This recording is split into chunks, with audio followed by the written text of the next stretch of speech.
నిత్యం తపో అనుష్ఠానాలతో, సేవా కార్యక్రమాలతో, హిందూ ధర్మ పరిరక్షణలో, సనాతన ధర్మ వ్యాప్తిలో స్వయం ప్రకాశితులుగా వెలుగొందుతున్న శ్రీ శ్రీ శ్రీ స్వయం ప్రకాశ సచ్చిదానంద సరస్వతి స్వామి వారిని అనుగ్రహ భాషణ సహిత ఆశీస్సులు అందించవలసిందిగా కోరుతున్నాం. కరెక్ట్ ఉందా? ఇది ఆనందా?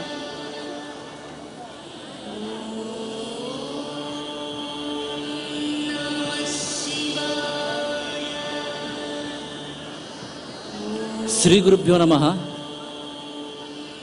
ఆత్మీయ సద్భక్తులారా, మనందరి ఈ జీవితం అనేది అతి అమూల్యమైనది మరియు పరమ పవిత్రమైనది. ఇంతటి శ్రేష్టమైన మన జీవితంలో మనందరం కూడా ప్రతి క్షణము కూడా ఆనందాన్ని, సుఖాన్ని, యశస్సును ఆశిస్తున్నాం.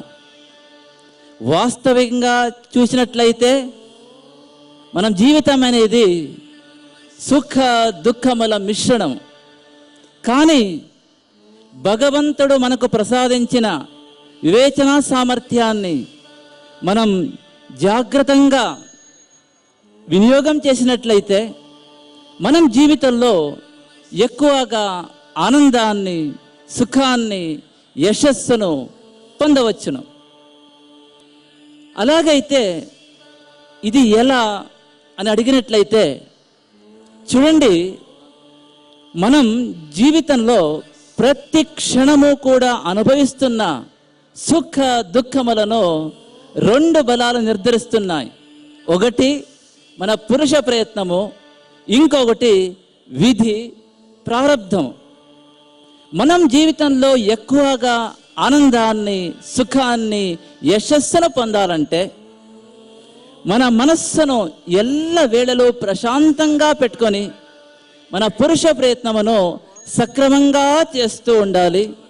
దాంతోపాటు విధి అనేది ఎల్ల వేళలో మనకు అనుకూలకరంగా ఉండాలి. ఇప్పుడు పురుష ప్రయత్నం అనేది మన చేతిలోనే ఉంది, కానీ విధి అనేది మనకు అనుకూలకరంగా ఉంటుందో ప్రతికూలకరంగా ఉంటుందో అని మనకు తెలియదు. అలాగైతే మనం ఏం చేయాలి? ఈ జీవిత పోరాటంలో ఇంతటి విషమ పరిస్థితిని మనం ఎలా ఎదిరించాలి అనే విషయాన్ని మనందరూ కూడా జాగ్రత్తగా తెలుసుకోవాలి.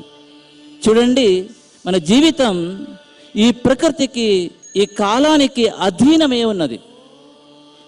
కాల రూపంలో విధి అనేది మన జీవితాన్ని నియంత్రిస్తూ ఉన్నది.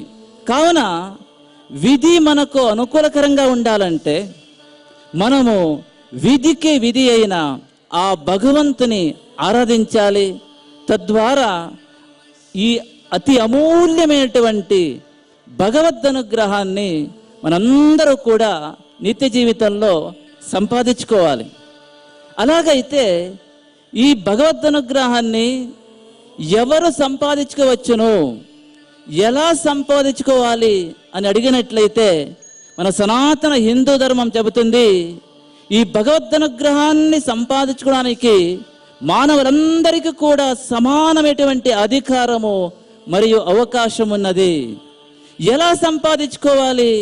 శాస్త్రం చెప్తుంది, నైషా పరావర మతిర్భవతో నను స్యాత్ జంతోర్యథాత్మ సుహృదో జగతస్తథాపి సంసేవయా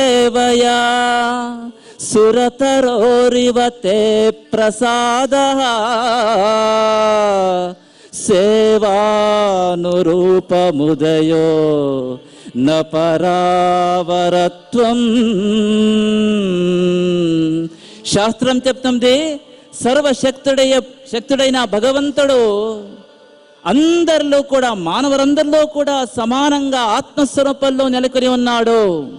అందరినీ సమానంగా నిష్కారణంగా ప్రేమిస్తూ అందరికీ కూడా పరమమిత్రుడై ఉన్నాడు.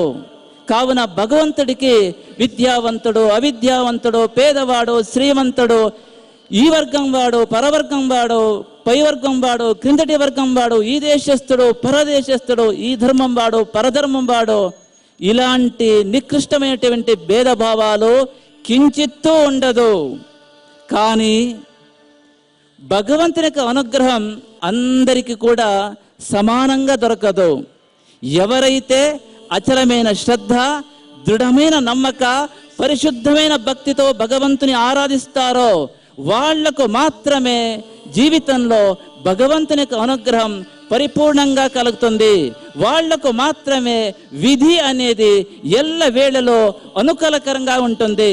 కావున జీవితంలో మనం ఎక్కువగా ఆనందాన్ని, సుఖాన్ని, యశస్సును పొందాలంటే మన మనస్సును ఎల్ల వేళలో ప్రశాంతంగా పెట్టుకొని మన పురుష ప్రయత్నమును సక్రమంగా చేస్తూ ఉండాలి. దాంతో పాటు ప్రతిరోజు కూడా అచలమైన శ్రద్ధ, దృఢమైన నమ్మక, పరిశుద్ధమైన భక్తితో భగవంతుని ఆరాధిస్తూ ఆ భగవదనుగ్రహాన్ని సంపాదిస్తూ మనం బతకాలి.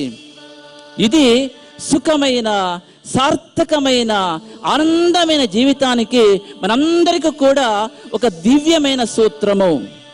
మన సనాతన భారతీయ సంస్కృతి చాలా పురాతనమైనది, పరమ పవిత్రమైనది, అతి ఉత్కృష్టమైనది. ఇంతటి సర్వోత్కృష్టమైన మన సంస్కృతిని భక్తి టీవీ వాళ్ళు చాలా చక్కగా పోషిస్తున్నారు.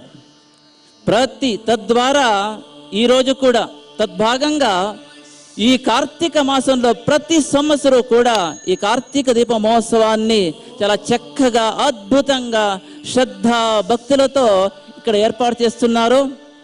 మన సంస్కృతికి మహోన్నతమైనటువంటి సేవను చేస్తున్న భక్తి టీవీ నరేంద్ర చౌదరి గారు, రమాదేవి వాళ్ళ దంపతులకు, అలాగే భక్తి టీవీ సభ్యులందరికీ కూడా ఆ భగవంతుని అనుగ్రహ పరిపూర్ణంగా ఉండుగా. కానీ ఈ శుభ సందర్భంలో, ఈరోజు కార్తీక సోమవారం, ఈ శుభ సందర్భంలో ఆ భగవంతుని ప్రార్థన చేసుకుంటున్నాము.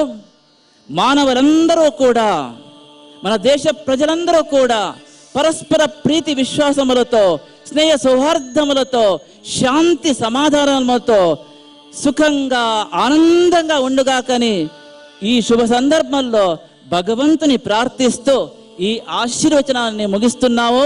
సర్వే జనాః సుఖినో భవంతు. నారాయణ నారాయణ నారాయణ.